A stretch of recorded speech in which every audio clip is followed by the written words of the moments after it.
West Coast Cookbook and Speakeasy with Chef Justice Putnam. Netrootsradio.com.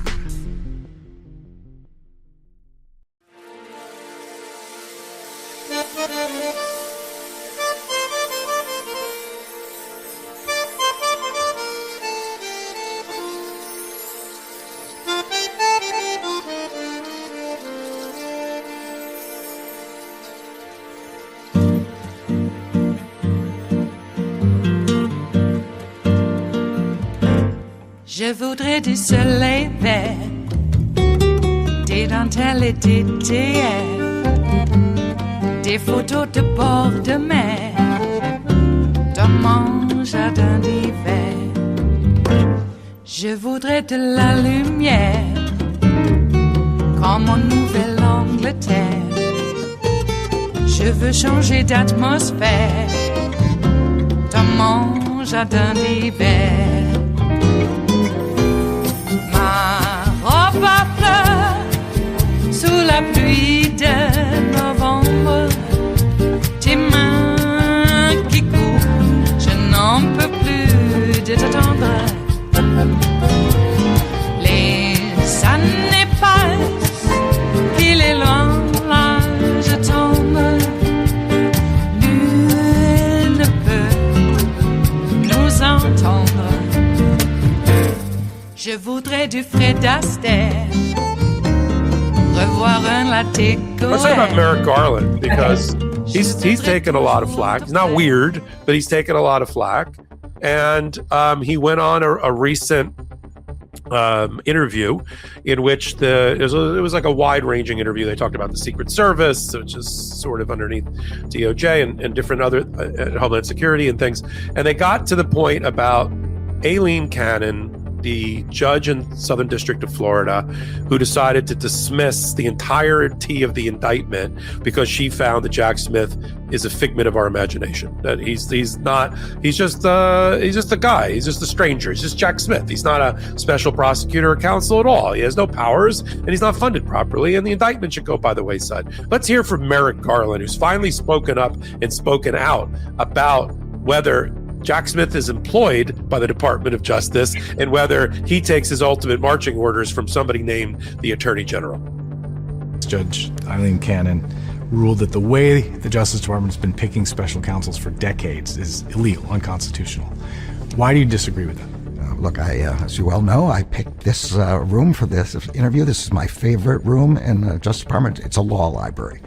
For more than 20 years, I was a federal judge. Do I look like somebody who would make that basic mistake about the law? I don't think so. Our position is that it's constitutional and valid. That's why we appealed. I will say that this is the same process of appointing special counsel as was followed in the previous administration and the special counsel Durham and special counsel Mueller in multiple special counsels over the decades going back to Watergate and the special prosecutor in that case. Till now, every single court, including the Supreme Court, that has considered the legality of a special counsel appointment has upheld it. Right. So that's a very good point that General Garland made there. John Durham, who was a special counsel, who was part of the Russia investigation but was under Barr, he was made a special counsel by Bill Barr, ultimately by Donald Trump.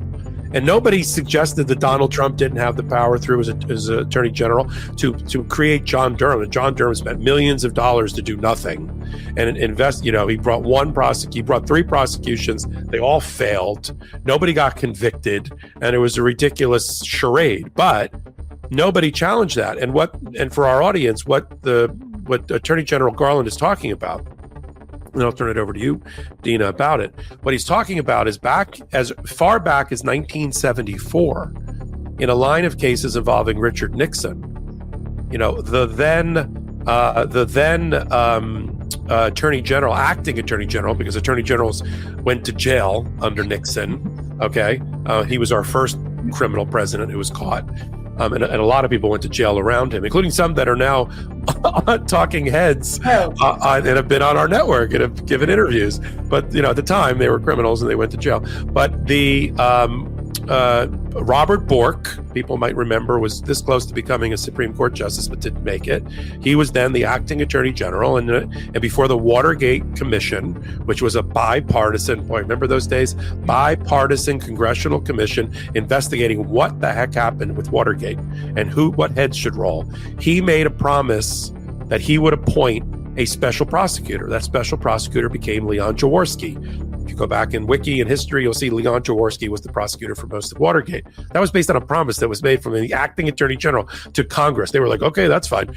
And so that's the start of it. And his powers were validated by the United States Supreme Court, who enforced his subpoena power as a special prosecutor.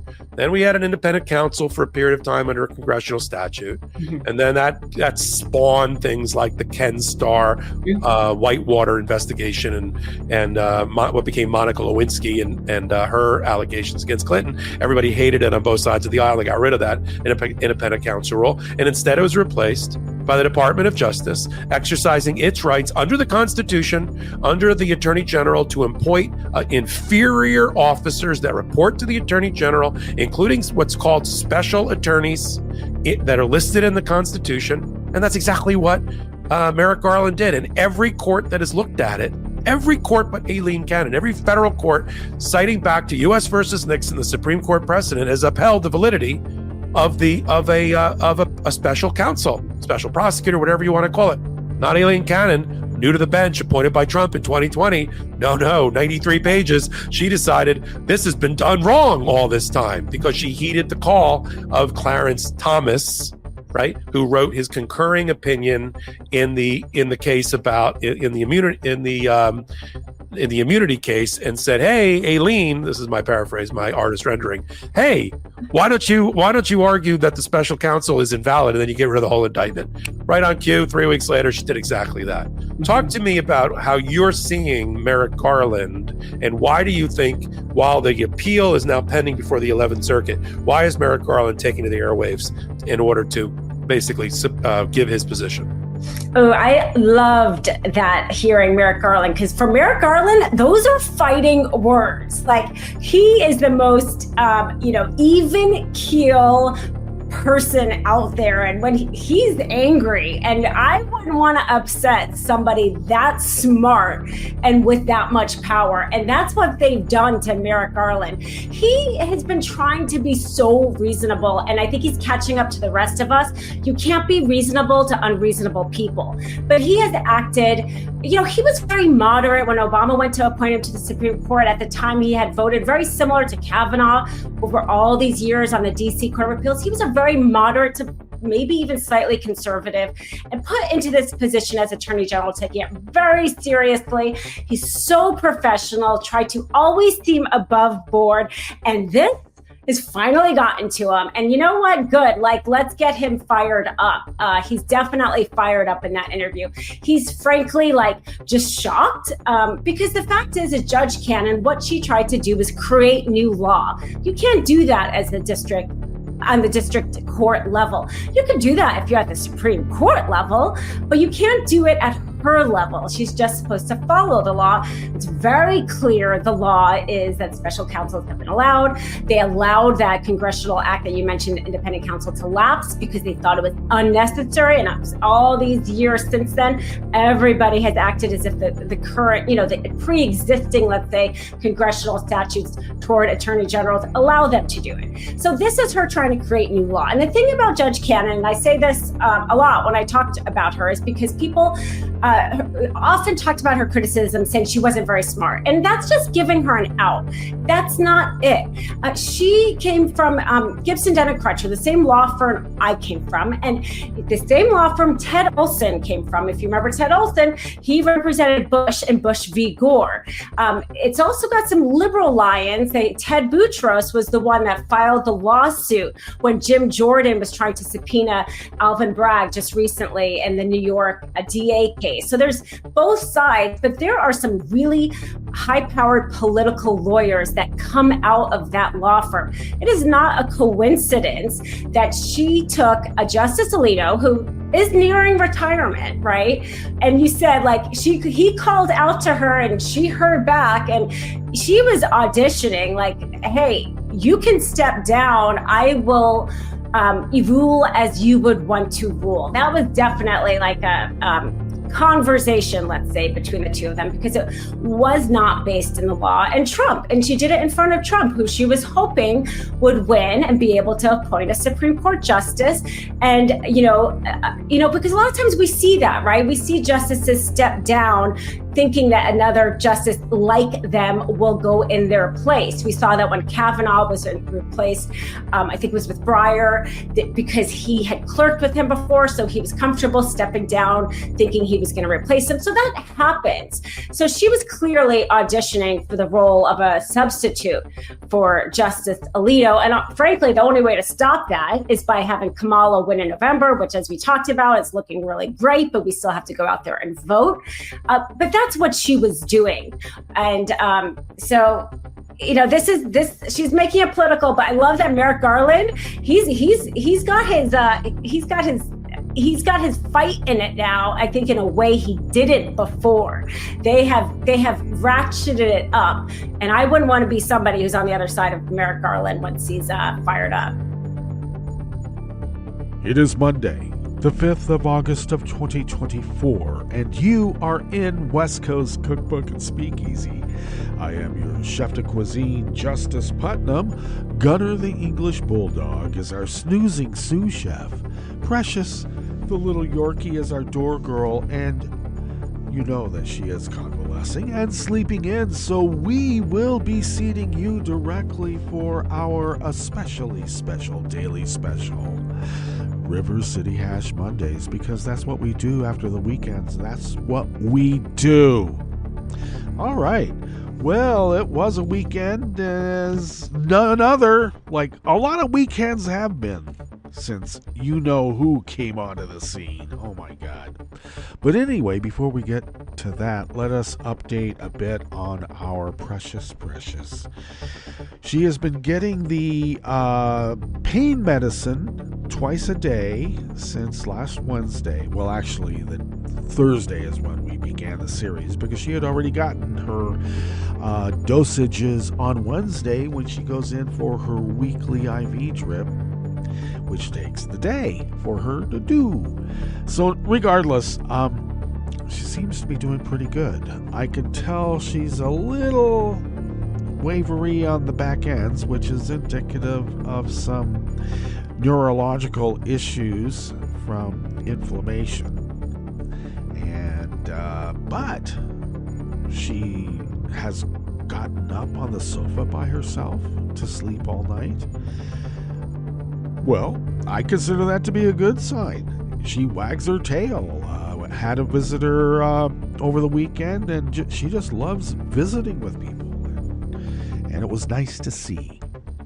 So this morning, when I got up, 5 a.m. Pacific time, she wanted to go out and do her business and came back in. I put her on the couch because, I like to do that, help her out a little bit. But I put her up on the couch, and she's moved to various spots since then to be comfortable. And the spot she's in at the moment, she's been in for a bit of time. So she's comfortable. And I'll keep saying this, I'm going to love her for as long as I have her. I am. Well, I did not have any run-ins with whom I call the usual suspects here. Those being the MAGAs who, well, you know what they do. Which was, I consider it to be a reprieve. I enjoyed it tremendously. And mostly because, I'll tell you why I didn't have a run-in with anybody, is that the usual suspects failed to post their usual spam about anti-government, anti-vax, anti-public education, etc., etc., etc. Just anything that is is good about America is bad.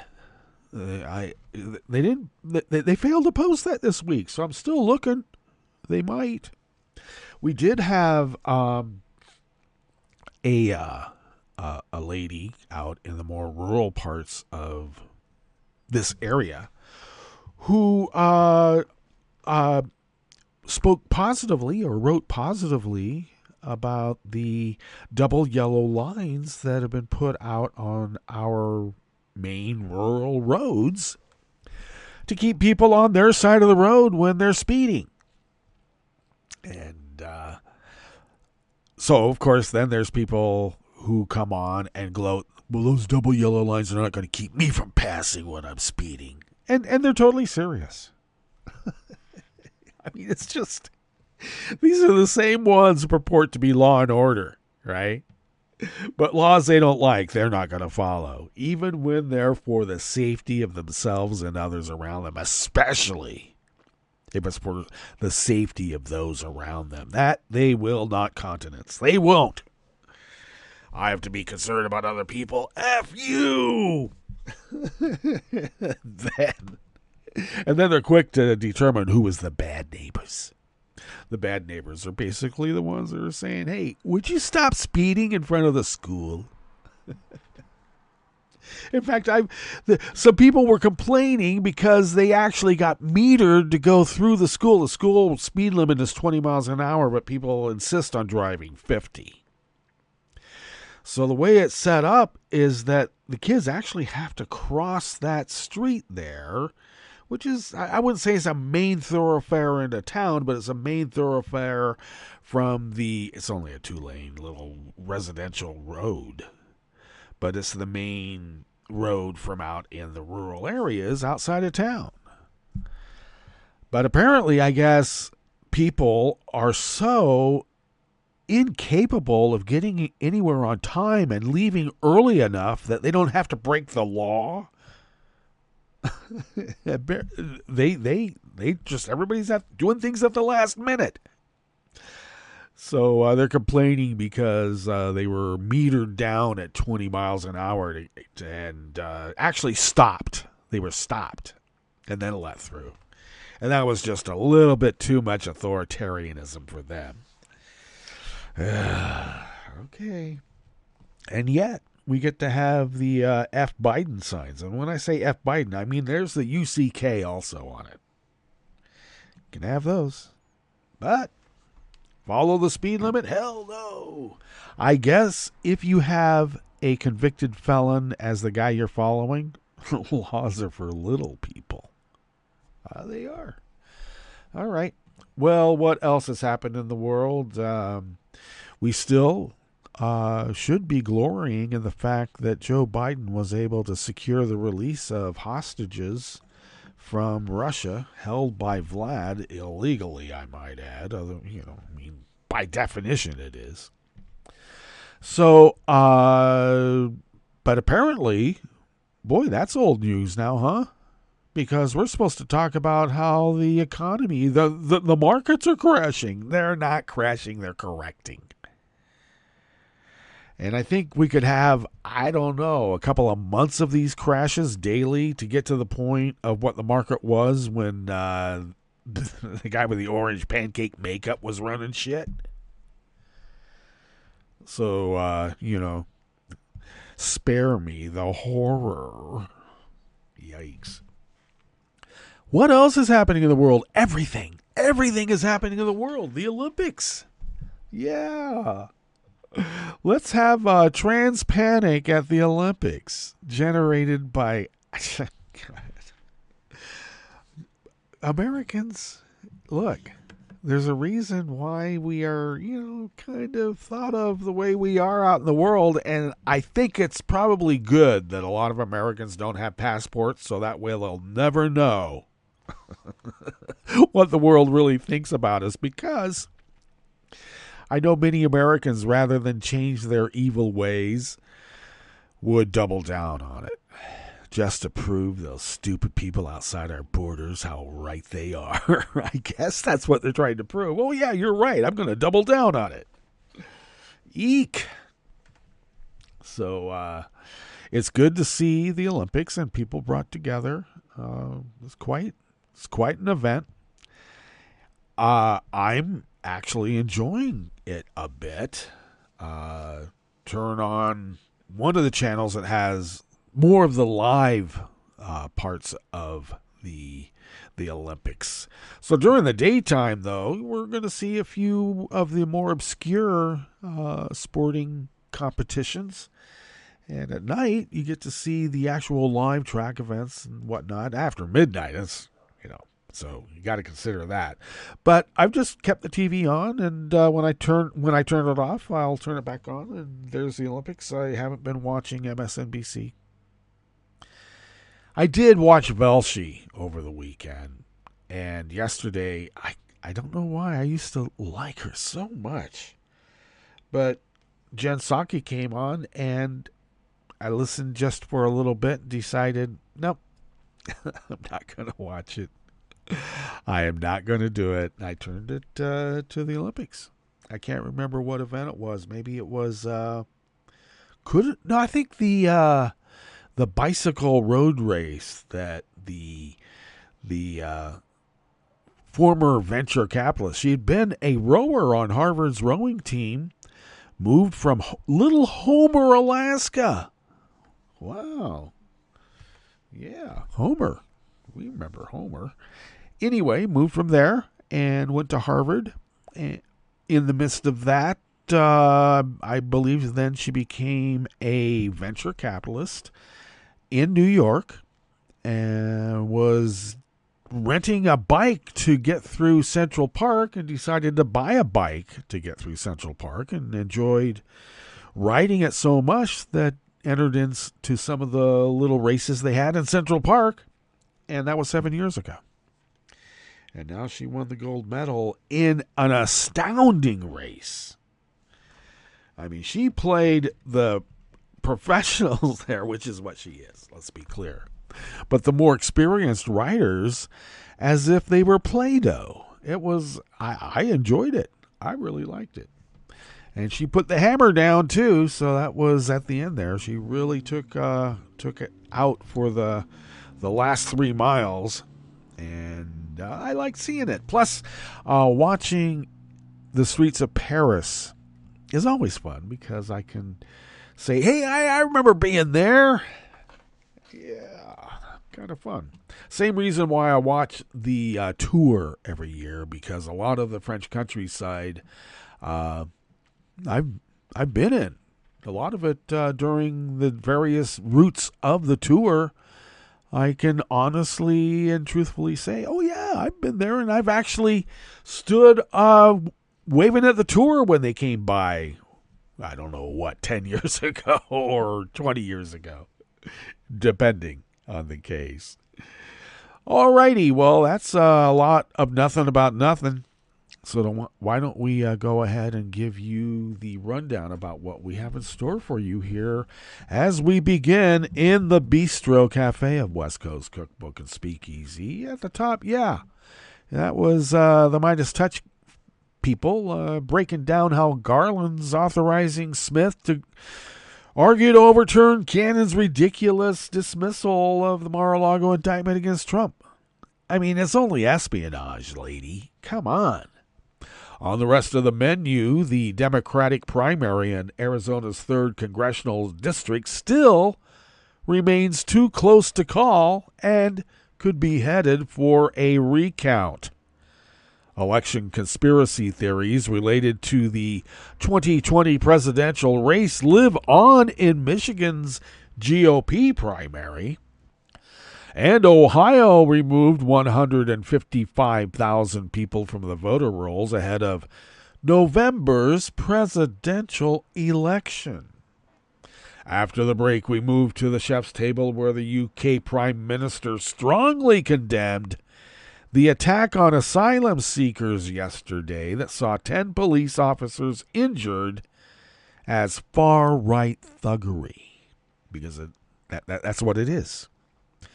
And over 3,000 Salvadoran Catholics will participate in St. Oscar Romero's Pilgrimage, an annual event in August, honoring the San Salvador Archbishop who was assassinated by the right-wing government as he celebrated Mass on March 24th, 1980. All that and more on West Coast Cookbook and Speakeasy. Bon appetit.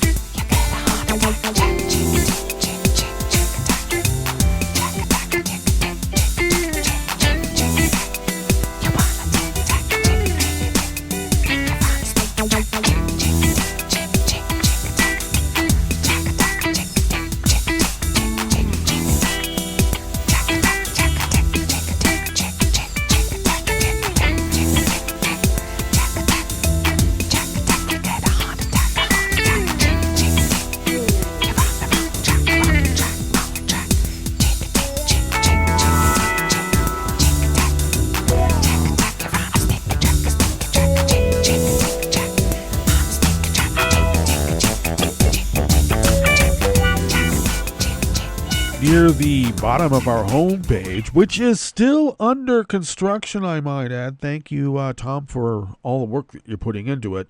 But near the bottom of our homepage, off to the right, is the link to our Patreon page. And if you could become a recurring Patreon of Netroots Radio, it really does help us put a big dent in the bills that are accrued monthly. Not only monthly, but throughout the year, too. Anyway, thank you for your generosity. Those of you who have been with us for the long haul, truly your generosity of sending us what you might spend on an espresso-type coffee drink once a month has truly helped us become the powerhouse of resistance that we are. And that's because simply that we pay our bills. And we have you to thank for helping us do that. Thank you. If you would like to follow Netroots Radio on the social medias, do so at Netroots Radio. Tom takes care of that. And Kelly takes care of some of it too. But thank you both for everything that you do behind the scenes. I can't really thank you enough. If you would like to follow me on the social medias, you can do so at Justice Putnam. I incidentally post the show notes and links diary on Daily Co's 10 minutes before showtime. So if you were to follow me on social media, you'd have quick access to those show notes and links diaries. And then you would be able to read the articles in their totality. And that's the way we like it. So check out the actual articles. Do it. You can follow the show on Twitter at Cookbook West, and please do pick up podcasts by way of Spreaker, TuneIn, iHeart, YouTube, iTunes, even Audible, and really wherever podcasts can be found. Alrighty, let's look into this first offering here in the Bistro Cafe of West Coast Cookbook and Speakeasy as the tab's still cycling. Okay, load up. Anyway, it is by staff at the Associated Press. The Democratic primary in Arizona's 3rd Congressional District still remains too close to call and could be headed for a recount. Former Phoenix City Council member Yasemin Ansari led former state lawmaker Raquel Tehran by 67 votes with nearly 44,000 ballots counted as of Sunday morning. Ansari's lead was 89 votes on Friday, a margin of just 0.21 percentage points and within the range of an automatic recount. Arizona law calls for a recount if the margin is 0.5 percentage points or less. Maricopa County election officials said about 99% of the roughly 740,000 ballots that were cast in last Tuesday's primary election had been tabulated and verified by Saturday night. Most votes were expected to be counted by last night, Sunday. Both candidates sent out statements on Saturday and noted the close race. We are still hard at work ensuring that every count is voted, Ansari said. Thank you to the thousands of voters who made their voices heard in this election. Well, that's boilerplate. Tehran said, we are narrowing the gap, and there are still more outstanding ballots to come. We believe every vote matters. Now, the seat is open due to Democratic Representative Ruben Gallego's run for U.S. Senate. The winner of the Democratic primary will be the favorite in the November election against Republican Jeff Zink to represent the district, which leads Democratic and covers Central and Southwest Phoenix. Ansari, the daughter of Iranian immigrants, previously served as vice mayor of Phoenix.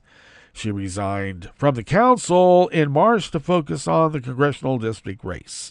Tehran, who previously chaired the Arizona Democratic Party, was in her first term, serving in the Arizona Senate after being elected in November of 2022.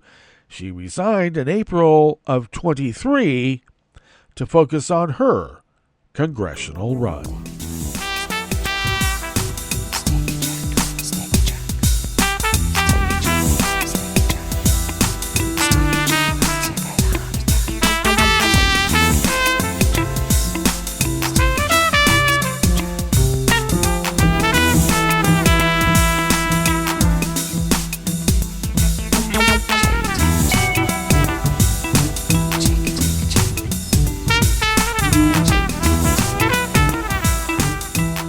Capoletti at the Associated Press brings us this next offering here in the Bistro Cafe of West Coast Cookbook and Speakeasy, River City Hash Mondays.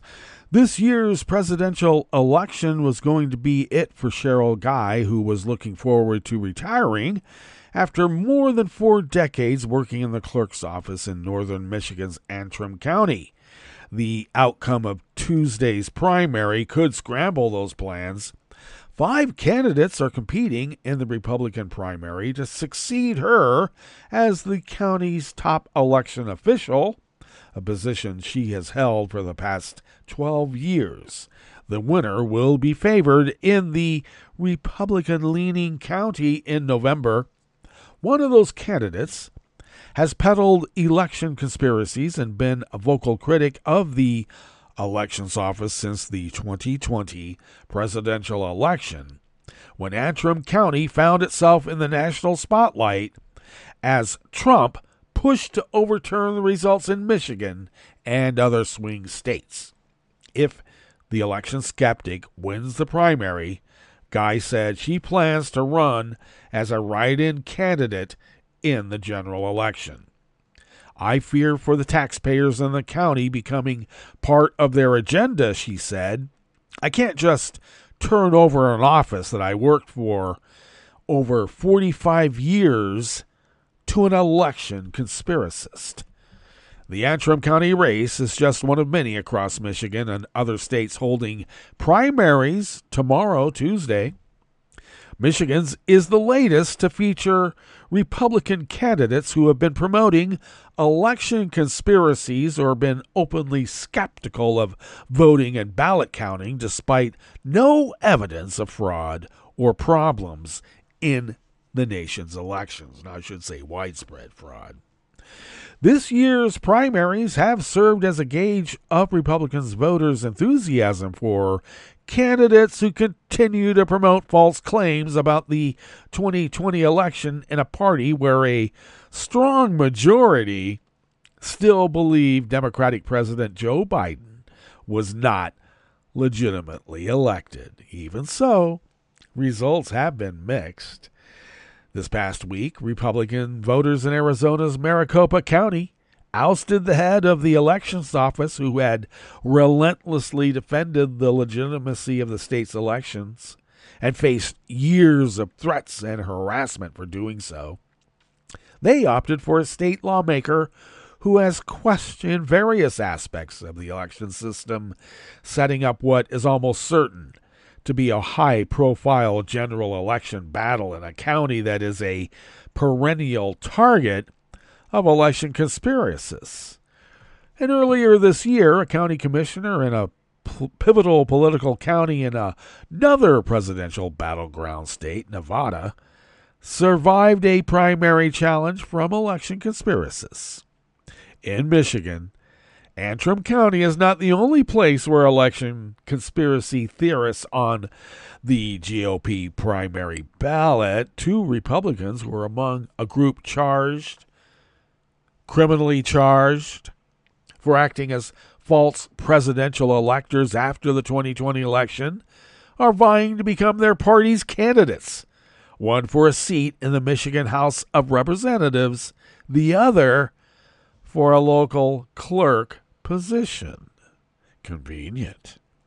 The county sheriff in southwestern Michigan, who has continued to investigate false claims of widespread election fraud from the 2020 election, is running for election against multiple Republican opponents. I should mention this is the southwestern Michigan sheriff who basically came to the defense of those militia members who had planned to kidnap and kill Gretchen Whitmer. All right, next guy. And the focus on Antrim County, a Republican leaning near the resort town of Traverse City, began shortly after the presidential election in 2020, when the county reported a landslide win for Biden. The problem was attributed to human error, not any issue with voting machines, and the results were quickly corrected to show that Trump won the county. That did nothing to calm speculation that something nefarious had taken place. Those who questioned Trump's loss in Michigan quickly latched on to the reporting error to suggest that voting machines were responsible, even though there had been no such evidence. Guy, who said she voted for Trump in 2020, remains a target of unfounded conspiracy theories and personal attacks.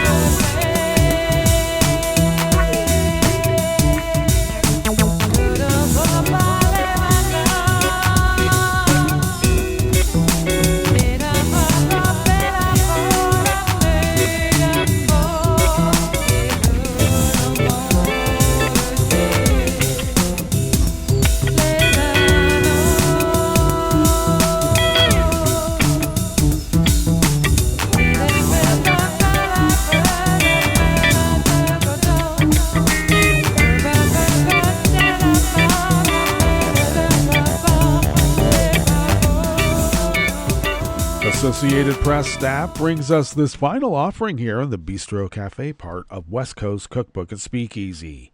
Ohio has removed 155,000 inactive or out-of-date voter registrations from the state's voter rolls ahead of the November election.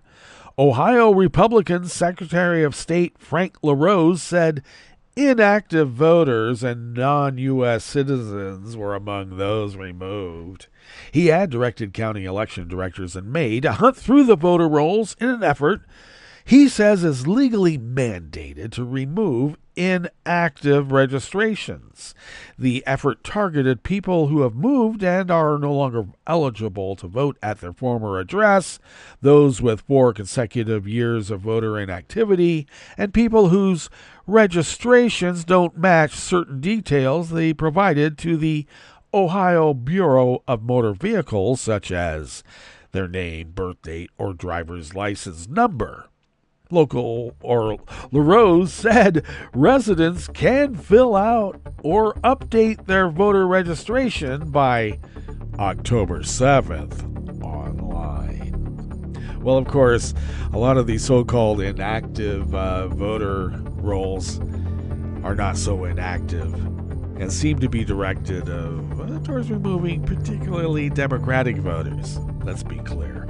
All right, let us now go to our break, and when we get back from that break, we will go through weather from around the world, and we will finish up with the stories that we have curated for you today.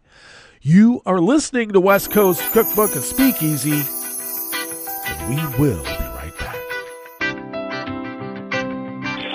You are listening to netrootsradio.com. Please hang up and try again.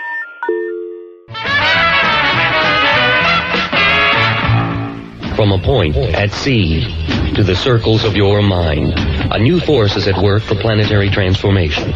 New radio for a new Earth.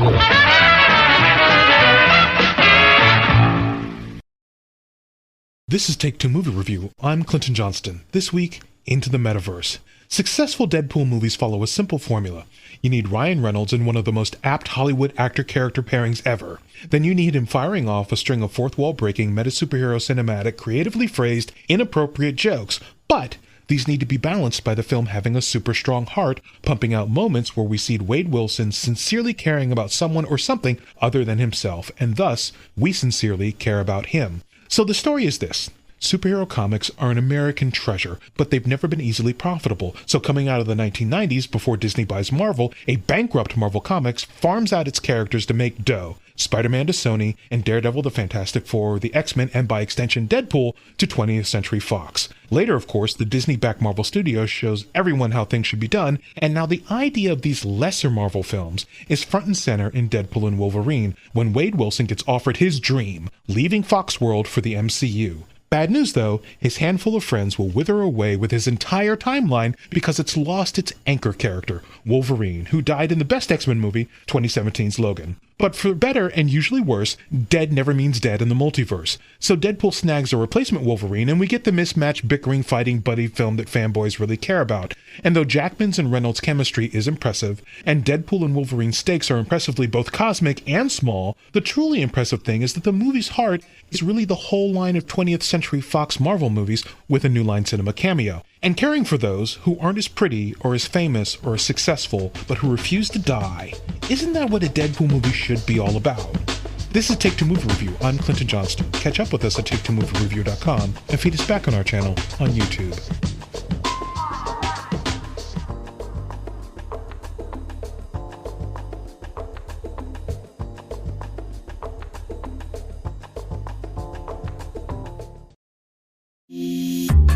This program is presented by the Centers for Disease Control and Prevention. Hey kids and parents, it's back to school time. As you shop for school supplies and get ready for class, make sure you have emergency plans in place. Did you know that emergency preparedness plays a major role in school life? Throughout the year, schools actively prepare for natural disasters, outbreaks, and other emergency situations. Students and parents need to be aware and learn what to do during an emergency. Every family should build an emergency kit, make a family disaster plan, and be informed about events that could affect their community. Parents, take a few extra steps to help children be prepared. Make sure they know the full name, address, and phone numbers of parents or guardians. In our high-tech world of cell phones, memorizing emergency phone numbers is very important. Include a copy of this information in their backpack. Other items to keep in their backpack include water and non-perishable snacks, a pocket-sized first aid kit, a whistle to alert others for help, and a list of allergies, medical conditions, and medications. Make sure their school and teacher have a copy, too. Be familiar with different routes and ways to travel home, like walking, taking the bus, or riding home with another student who lives nearby. Establish a secret code word with your child and whoever takes them home from school to protect against an unauthorized person picking them up. This list is a great starting point to prepare your student for the upcoming school year. Customize these steps to fit your child's capabilities and needs. Ask school administrators and teachers about emergency preparedness plans so you know what steps they are taking to keep your child safe. Many schools have guidelines on how to shelter in place during natural disasters, how to secure classrooms during an emergency lockdown, and how to teach preparedness curriculum to students. Remember, emergency preparedness is important for everyone. Children who are prepared are more confident during stressful emergency situations. By following preparedness guidelines, parents, children, and school staff can improve their safety and peace of mind. For more information on school emergency preparedness, visit cdc.gov/children/schools. To learn more about disasters and emergency preparedness, follow @CDC Emergency on Twitter or visit emergency.cdc.gov. So, let's get prepared. Have a great school year. For the most accurate health information, visit www.cdc.gov or call 1-800-CDC-INFO. We're the Goo Goo Dolls. We're fortunate that our daughters have what they need to grow and learn. But that isn't the case for nearly 13 million kids in the U.S. that struggle with hunger. Childhood hunger is a heartbreaking reality that Feeding America is working to change. Each year, the Feeding America network of food banks rescues billions of pounds of good food that would have gone to waste and provides it to families and children in need. You can help kids in need in your community by visiting feedingamerica.org. Brought to you by Feeding America and the Ad Council.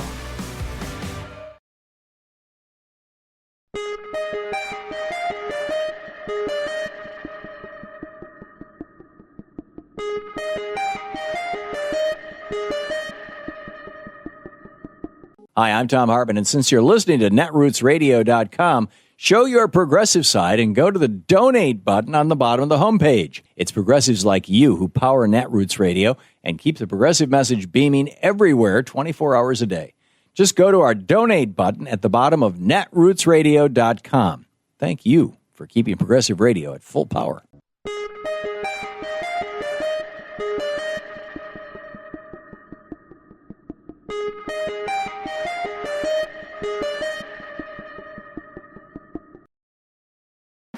You're listening to the American Democracy Minute, keeping your government buy-in for the people.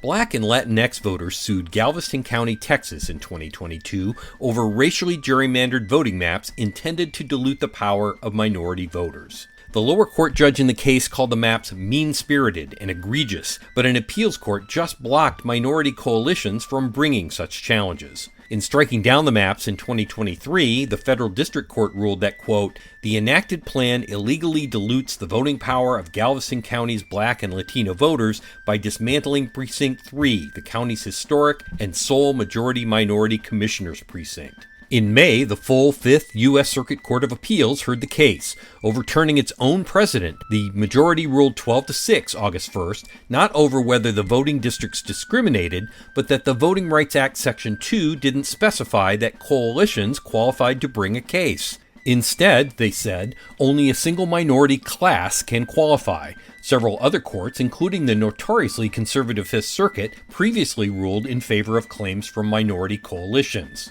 For the moment, the ruling affects only Texas, Louisiana, and Mississippi, but expect challenges in other conservative courts and likely the U.S. Supreme Court using the same argument as anti-voter forces continue to undercut the Voting Rights Act. We've linked the decision and the groups taking action at AmericanDemocracyMinute.org. I'm Brian Beal. I'm Rick Smith, and this is Labor History in 2.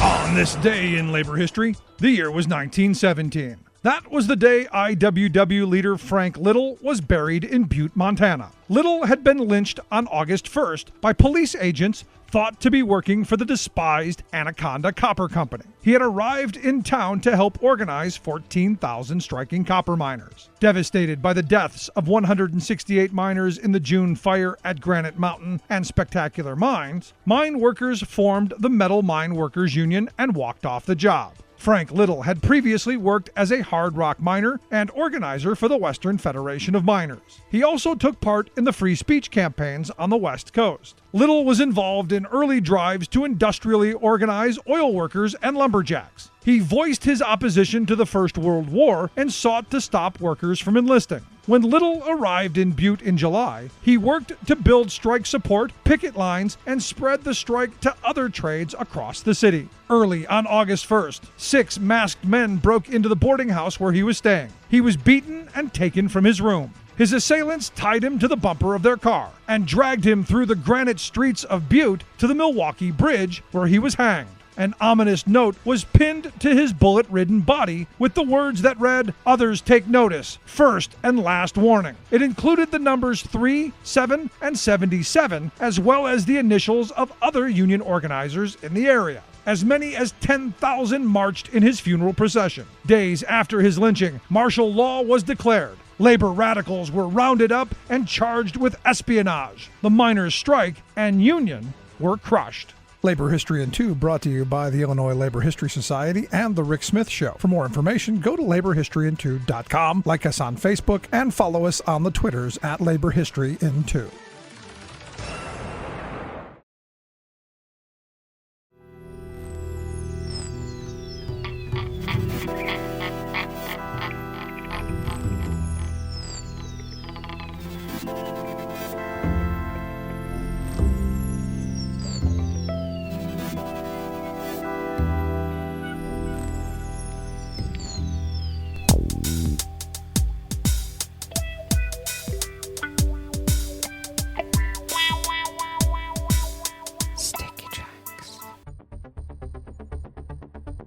Thank you for accompanying us here to the Chef's Table at West Coast Cookbook and Speakeasy, River City Hash Mondays.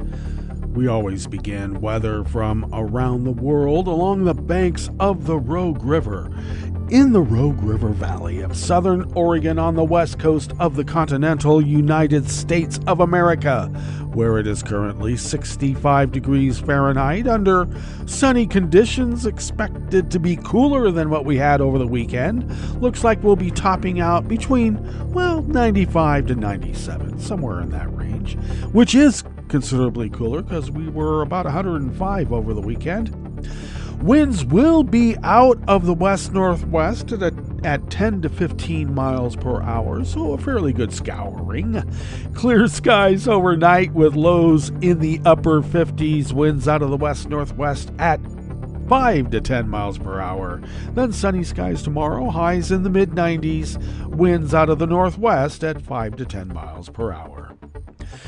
Grass pollen is rated as moderate here in Rogue River. The air quality index for the region is in the moderate range at 63 parts per million, and the daytime UV index is very high at level 8, so take care. Barometric pressure is holding steady at 29.96 inches. Visibility is up to 10 miles, and relative humidity is at 63%.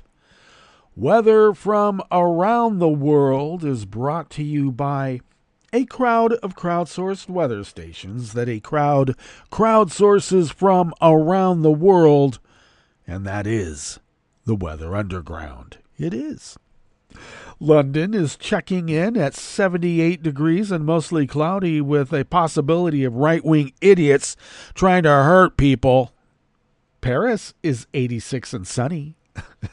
Rome is 91 and sunny with a heat advisory. Kabul is 76 and clear. It looks like Hong Kong is 82 and fair. Tokyo is 83 and partly cloudy. Auckland, New Zealand is 44 degrees and fair.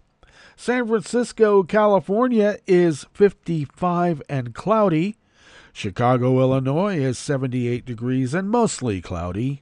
And New York is 86 degrees Fahrenheit and sunny. And that is weather from around the world, brought to you by a crowd of crowdsourced weather stations that a crowd crowdsources from around the world.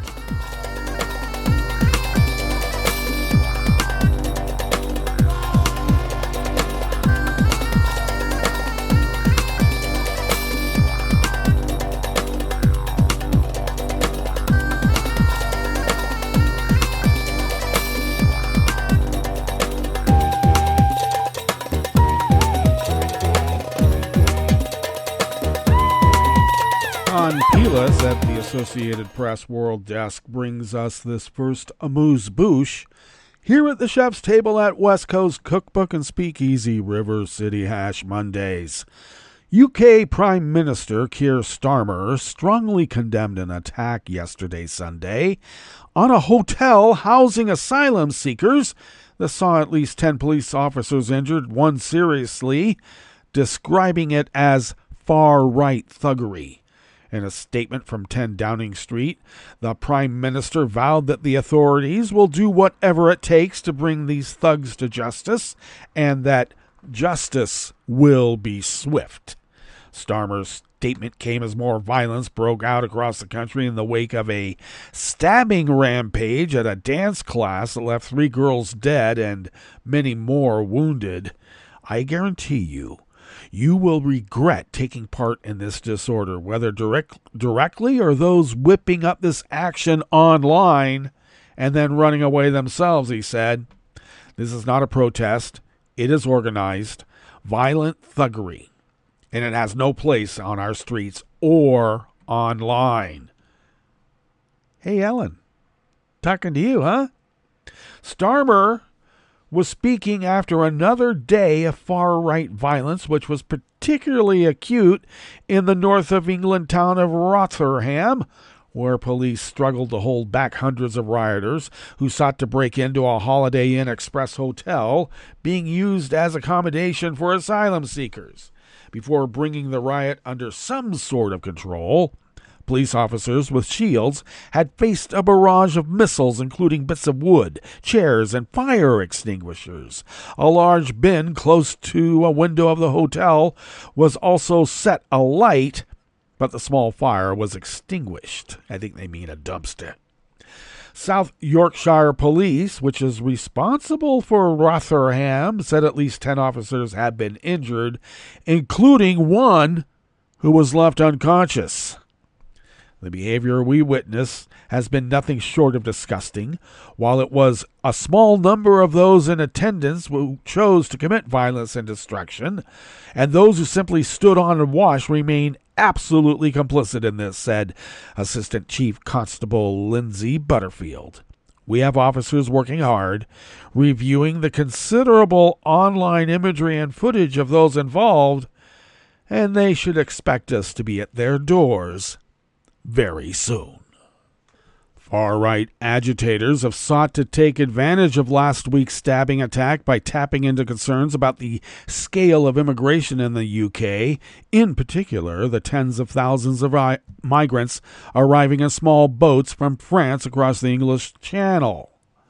Tensions were also running high yesterday, Sunday, in the northeastern town of Middlesbrough, where some protesters broke free of a police guard. One group walked through a residential area, smashing the windows of houses and cars. When asked by a resident why they were breaking windows, one man replied, "Because we're English."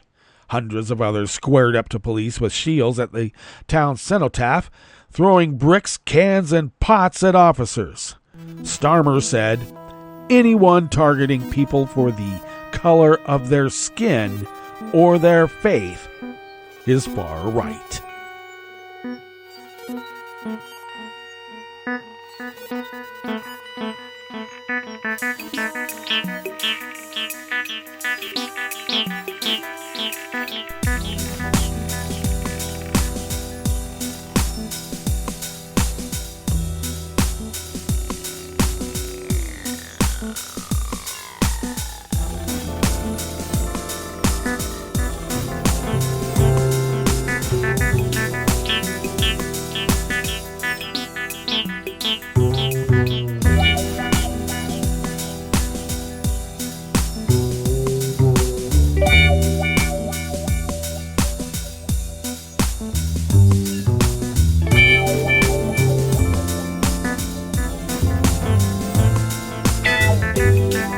Salvador Melendez and Maria Teresa Hernandez of the Associated Press World Desk brings us this final amuse-bouche here at the chef's table at West Coast Cookbook and Speakeasy.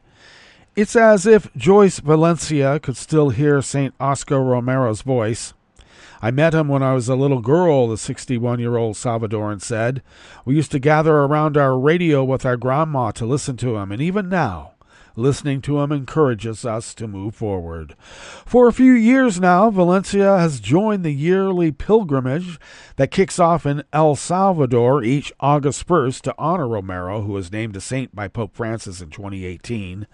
According to the committee that organizes the event, over 3,000 pilgrims will cover the 100 miles in 3 days this year, traveling from San Salvador, the capital, to Ciudad Barrios, where Romero was born in 1917.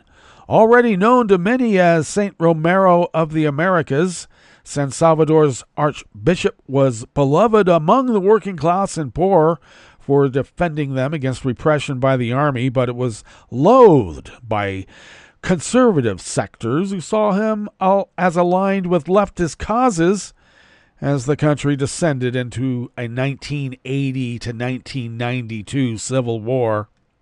Romero was assassinated as he celebrated Mass on March 24th in 1980 in a hospital chapel. The day before his assassination, he sent a blunt message to the country's military in his Sunday homily. In the name of God and this suffering people, I implore you, I order you, in the name of God, to cease the repression. And for that, he was murdered. Well, that brings us to the end of our broadcast period for the day, but you do know Netroots Radio broadcasts on, and we will meet up here tomorrow for Terrytown Chowder Tuesdays. So do stay tuned to Netroots Radio all day and all night for all the breaking news as it breaks, and we will meet up here tomorrow, right here in West Coast Cookbook and Speakeasy. Bon appetit.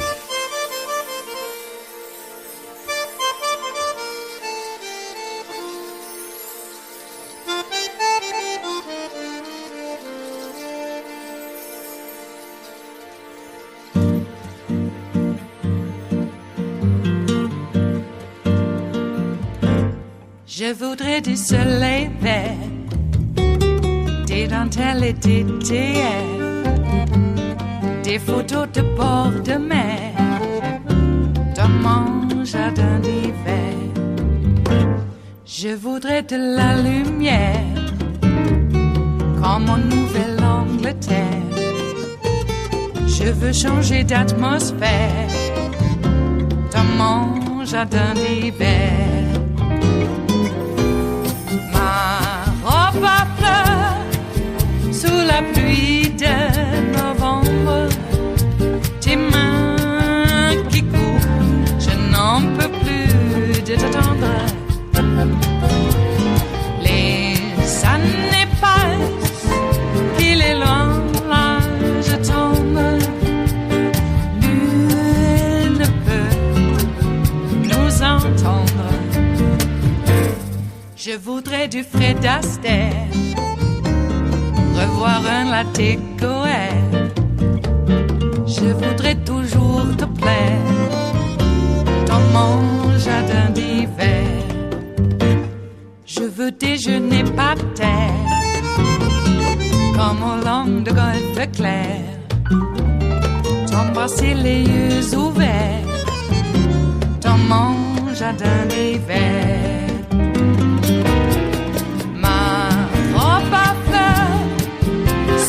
Pluie de novembre, tes mains qui courent, je n'en peux plus de t'attendre.